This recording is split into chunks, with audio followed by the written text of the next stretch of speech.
First time Jose Aldo lost the UFC Featherweight Championship, he was knocked out in 13 seconds by Conor McGregor. The second time, he is brutally beaten down to a third-round TKO by Max Holloway in the UFC 212 main event. Just a disappointing outcome for Aldo.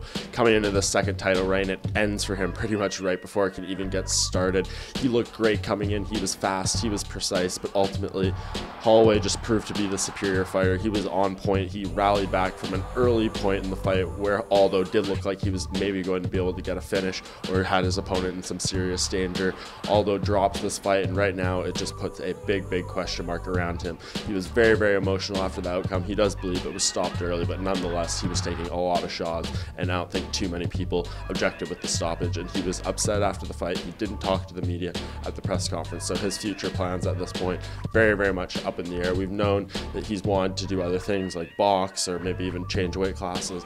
He's been a lifelong 145er, and he's part of this weight class and still very much one of the top guys in there. He was hardly humiliated by Holloway in this fight. He showed moments of brilliance. He is still one of the best pound-for-pound fighters in the world, and so he built himself back up to the title once before. He can most certainly do it again if that's what he wants. If that's the case, he is just going to need to get a couple wins under his belt to regroup himself, build himself back up. And I like someone like Jeremy Stephens, another UFC veteran who, albeit hasn't had the best performances of late, is a guy that is tested, hard to be put away, and just really always gives a tough fight every time he's in there. That's what Aldo needs at this point. He needs a little bit of a step down, give him the opportunity to get a big, emphatic win that gets his momentum, gets his swagger back a little bit. And if he can do that, I would not count out the idea of a rematch with Holloway happening sometime in the future.